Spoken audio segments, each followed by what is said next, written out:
अब बात करते हैं कि आप 2D इको की रिपोर्ट को कैसे इंटरप्रेट कर सकते हो। तो इससे पहले जान लो कि नॉर्मली एनाटॉमी क्या होती है, हृदय कैसे बना है हमारा, उसके बारे में जान लो। वो कैसे काम करता है उसके बारे में जान लोगे तो ईजी पड़ेगा। उसमें देखें तो हमारा जो हृदय है उसमें 4 चैम्बर है। ऊपर के 2 होते हैं उनको बोलते हैं एट्रियम, नीचे के 2 होते हैं उनको बोलते हैं वेंट्रिकल। मतलब कि राइट साइड में एट्रियम और वेंट्रिकल और लेफ्ट साइड में एट्रियम और वेंट्रिकल। तो राइट साइड का जो एट्रियम और वेंट्रिकल होता है उसके बीच में एक वाल्व होता है, ट्राइक्यूप्सिड वाल्व। ऐसे ही जो हमारा लेफ्ट साइड का ऊपर का चैम्बर और नीचे का चैम्बर होता है उनके बीच में एक वाल्व होता है, मित्रल वाल्व, जिसको बोलेंगे बाइक्यूप्सिड वाल्व। उसके अलावा देखें तो जो राइट साइड का वेंट्रिकल है, नीचे का चैम्बर है, उसमें एक और वाल्व भी होता है, पल्मोनरी वाल्व जिसको बोलते हैं। उसके अलावा देखें तो लेफ्ट साइड का जो वेंट्रिकल होता है, नीचे का चैम्बर होता है, उसके अंदर भी एक वाल्व होता है, एवोर्टिक वाल्व जिसको बोलते हैं। नॉर्मली जो अशुद्ध खून है वो inferior vena cava, superior vena cava और कार्वेनस साइनस से हमारा जो ऊपर का चैम्बर होता है राइट साइड का, उसके अंदर एट्रियम के अंदर आता है। फिर वो वहाँ से ऊपर के चैम्बर से जो हमने आगे बोला ट्राइक्यूप्सिड वाल्व होता है, तो ट्राइक्यूप्सिड वाल्व से फिर वो नीचे का चैम्बर राइट साइड का वेंट्रिकल में खून जो है वो आता है। फिर वहाँ से वो जो खून है वो पल्मोनरी, हमने आगे बोला कि पल्मोनरी वाल्व होता है, तो पल्मोनरी वाल्व से फिर वो पल्मोनरी आर्टरी के थ्रू लंग्स में जाता है, फेफड़ों के अंदर जाता है। फेफड़ों के अंदर फिर वो ऑक्सीजनेटेड होता है, मतलब कि जो खून है, अशुद्ध खून है वो शुद्ध होता है। फिर वो वापस पल्मोनरी वेन के थ्रू फिर वापस से वो लेफ्ट साइड का ऊपर का चैम्बर एट्रियम में खून आता है। फिर वहाँ से वो मित्रल वाल्व जो होता है उससे लेफ्ट तरफ का वेंट्रिकल जो होता है उसमें खून आता है।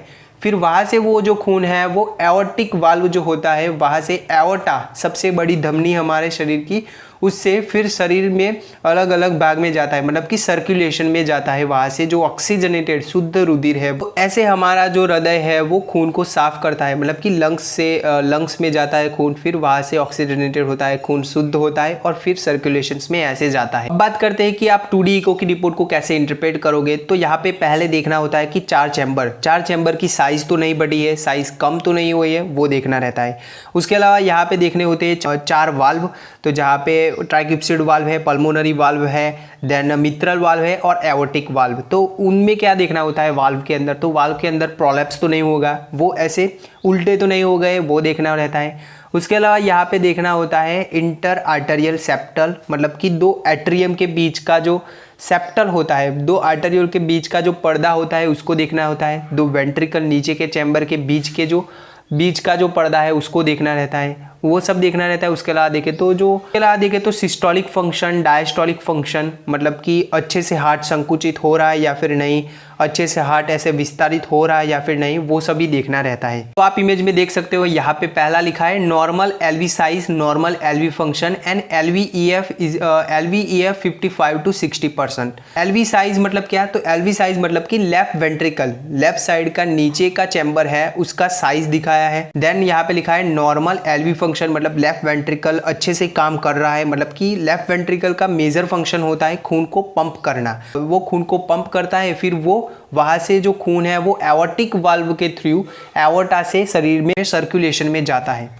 तो यहाँ पे लेफ्ट वेंट्रिकल की साइज कब बड़ी हुई मिल सकती है आपको, उसमें देखें तो एओर्टिक वाल्व है, अगर उस वाल्व में कुछ प्रॉब्लम होगा तो आगे खून जाएगा ही नहीं, और आगे खून जाएगा नहीं तो लेफ्ट वेंट्रिकल में खून इकट्ठा होगा। उसके अलावा देखें तो मित्रल वाल्व जो है, ओके, उसका प्रोलैप्स हो गया है, मित्रल वाल्व प्रोलैप्स की कंडीशन होगी। मित्रल वाल्व में कुछ प्रॉब्लम होगा तो क्या होगा कि खून जो है लेफ्ट वेंट्रिकल का खून ऊपर की ओर जाएगा, ऊपर की ओर मतलब कि बाई ओर के एट्रियम में जाएगा, वेंट्रिकल में खून अच्छे से नहीं आएगा और उसकी वजह से पंपिंग में प्रॉब्लम होगा, तो वो भी रह सकता है। उसके अलावा देखें तो कार्डियोमायोपैथी, हार्ट के मसल्स में कुछ प्रॉब्लम होगा तो उस वजह से यहाँ पे हमें लेफ्ट वेंट्रिकल की साइज बढ़ी हुई मिल सकती है। यहाँ पे लेफ्ट वेंट्रिकल की साइज किस में बढ़ी हुई मिल सकती है, तो या तो वाल्व में कुछ प्रॉब्लम होगा या फिर उसके मसल्स में कुछ प्रॉब्लम होगा। डायस्टोलिक फंक्शन जो अच्छे से विस्तारित होना चाहिए वो नहीं होगा, तो उस कंडीशन में भी यहाँ पे आप में एलवी साइज जो है वो बढ़ा हुआ मिल सकता है। यानी आगे यहाँ पे लिखा है एलवी फंक्शन, मतलब कि लेफ्ट वेंट्रिकल अच्छे से काम कर रहा है, वो खून को अच्छे से पंप कर रहा है या फिर नहीं, उसको लिखा है। देन यहाँ पे लिखा है LVEF, मतलब कि लेफ्ट वेंट्रिकल इजेक्शन फ्रैक्शन।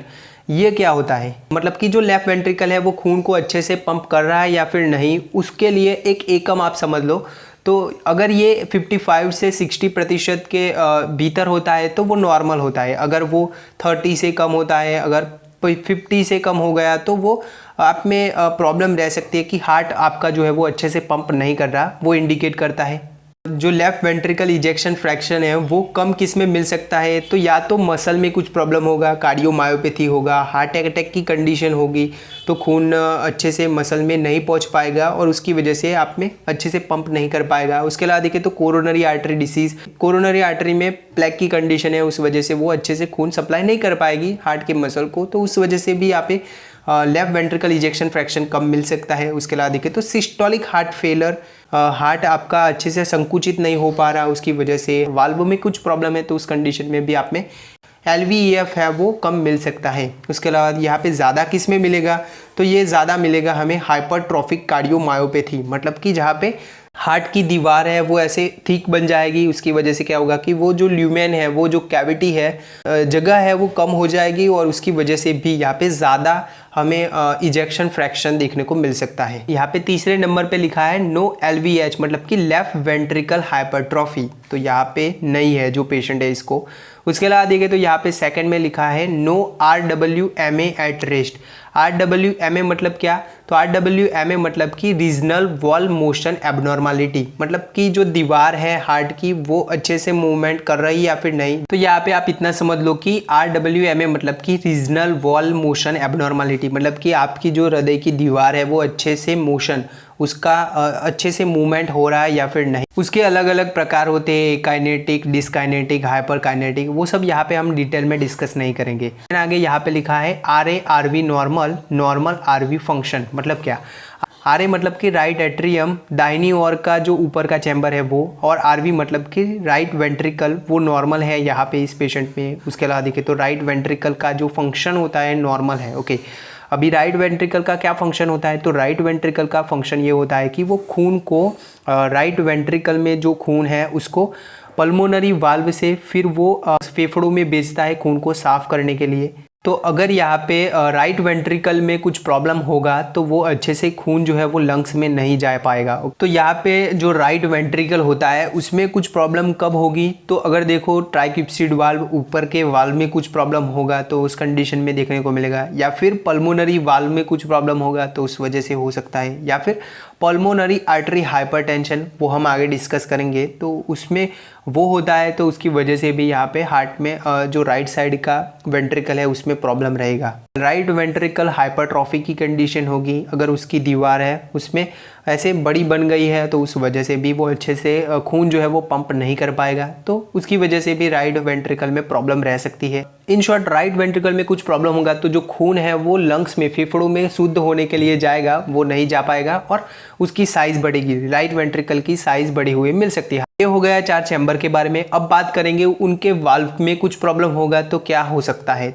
तो यहाँ पे 5वें नंबर पे यहाँ पे लिखा है AMVL long and redundant grade 1 MVP, मतलब क्या, तो यहाँ पे AMVL मतलब कि एंटीरियर मिट्रल वाल्व लिफलेट्स, वो लॉन्ग है, और रेडंडेंट मतलब कि अनिवार्य है, वो जरूरी नहीं है, वैसा बड़ा बन गया है, लॉन्ग बन गया है। ओके, और ग्रेड 1 MVP मतलब कि मिट्रल वाल्व प्रोलैप्स हो गया है, मतलब कि जो लेफ्ट तरफ का ऊपर का चैम्बर और नीचे का चैम्बर के बीच का जो वाल्व है वो ऐसे उल्टा हो गया है, तो ये लिखा है यहाँ पे। तो हमारा मिट्रल वाल्व होता है वो बाइक्यूप्सिड वाल्व है, मतलब कि वो उसमें 2 ऐसे पत्तियां होती है, लिफलेट्स होते हैं। ओके, वैसे 2 लिफलेट्स होते हैं जिसमें anterior mitral valve leaflets and posterior mitral valve leaflet. यहाँ पे लिखा है ग्रेड 1 मिट्रल वाल्व प्रोलैप्स, मतलब कि मिट्रल वाल्व है वो ऐसे प्रोलैप्स हो गया है, वो ऐसे उल्टा हो गया है। तो उसकी वजह से क्या होगा कि जो लेफ्ट तरफ का वेंट्रिकल है उसका जो खून है वो ऊपर के चैम्बर की ओर जाएगा, मतलब कि लेफ्ट तरफ के एट्रियम में जाएगा,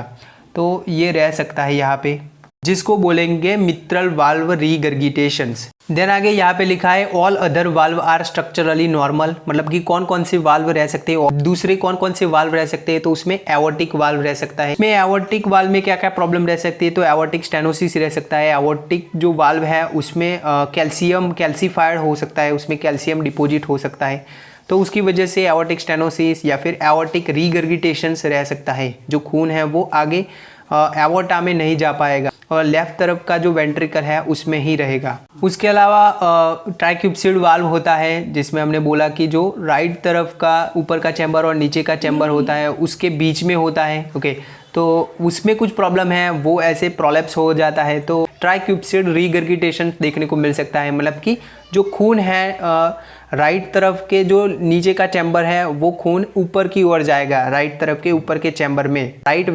एट्रियम में जाएगा। उसके अलावा देखें तो पल्मोनरी वाल्व को भी देखना होता है, जो कि राइट तरफ का जो वेंट्रिकल है उसमें होता है और उसकी वजह से जो खून है वो आगे नहीं जा पाएगा, राइट तरफ का वेंट्रिकल है उसमें ही आएगा। तो ये देखने को मिल सकता है हमें पल्मोनरी वाल्व में भी। तो ऐसे 4 चैम्बर के बाद में फिर 4 जो वाल्व होते हैं उनको देखना होता है। आगे इस रिपोर्ट में लिखा है नो एआर, मतलब कि एओर्टिक रीगर्गिटेशन, एओर्टिक वाल्व में कुछ प्रॉब्लम नहीं है। Then trivial MR, trivial MR मतलब कि मित्रल रीगर्गिटेशंस, ट्राइवियल मतलब कि उतना ज़्यादा है नहीं यहाँ पे। उसके अलावा देखें तो माइल्ड टीआर मतलब कि ट्राइक्यूप्सिड रीगर्गिटेशन थोड़ा माइल्ड है, वो लिखा है यहाँ पे। उसके अलावा देखें तो नो पीएएच। अभी पीएएच क्या होता है, तो पीएएच होता है पोर्टल आर्टरी हाइपरटेंशन। तो इसमें क्या होता है कि जो पल्मोनरी आर्टरीज होती है उसमें खून का दबाव है वो बढ़ जाना।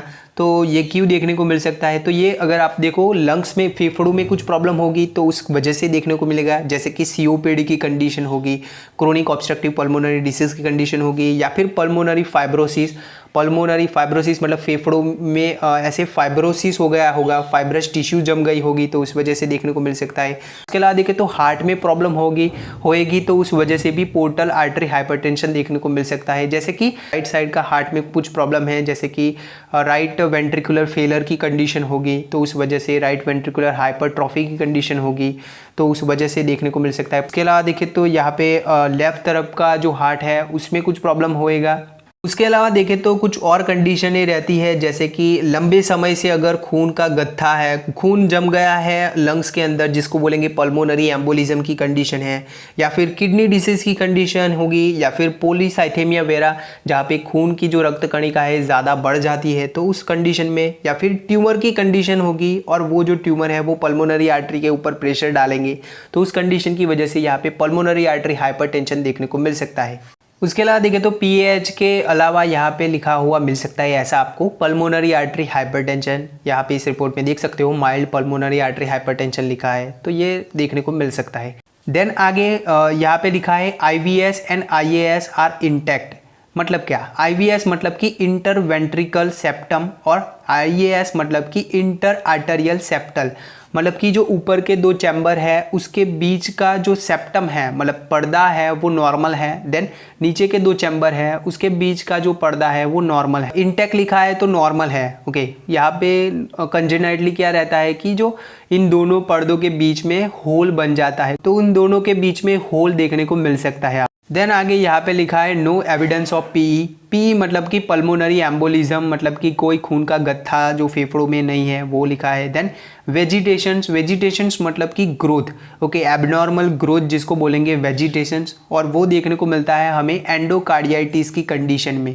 एंडोकार्डियाइटिस में क्या होता है कि जो वाल्व है उनकी सूजन बन जाती है और वहाँ पे बैक्टीरिया है वो एक्यूमुलेट होते हैं और वहाँ पे प्लेटलेट्स है, देन फाइब्रिन है, वो सभी जम के वहाँ पे ऐसे एबनॉर्मल ग्रोथ बनाते हैं जिसको बोलेंगे वेजिटेशन। उसके अलावा देखें तो यहाँ पे लिखा है थ्रोम्बस, मतलब कि खून का गत्था तो नहीं है तो वो भी लिखा हुआ मिल सकता है आपको। उसके अलावा देखें तो यहाँ पे लिखा है इफूजन। इफूजन मतलब कि पेरिकार्डियल इफूजन, मतलब कि हार्ट के आसपास पानी तो नहीं भरा, वो भी यहाँ पे लिखा हुआ मिल सकता है। तो ये सभी देखने को मिल सकता है हमें जो 2D इको है उसकी रिपोर्ट में। उसके अलावा देखें तो इस रिपोर्ट में आप देख सकते हो यहाँ पे लिखा है डायस्टोलिक डिसफंक्शन। डायस्टोलिक डिसफंक्शन मतलब क्या कि जो हार्ट है उसका जो डायस्टोल फंक्शन होता है, मतलब कि हार्ट जो विस्तारित होता है वो फंक्शन यहाँ पे नॉर्मल नहीं है। ओके, तो उसको बोलेंगे हम डायस्टोलिक डिसफंक्शन। इसके अलग अलग ग्रेड रह सकते हैं जिसमें ग्रेड 1, 2, 3, 4 ऐसे ग्रेड रह सकते हैं और जितने ग्रेड ज़्यादा होंगे वो उतना सीवियर आपको इंडिकेट होता है, मतलब कि आपका हार्ट है वो अच्छे से काम नहीं कर रहा, विस्तारित नहीं हो पा रहा। ओके, जो फेलर की कंडीशन है उन सबको इंडिकेट कर सकता है। तो आई होप आपको इस वीडियो से कुछ जानने को मिला होगा। अगर कुछ क्वेरी है तो आप पूछ सकते हो। Thank you.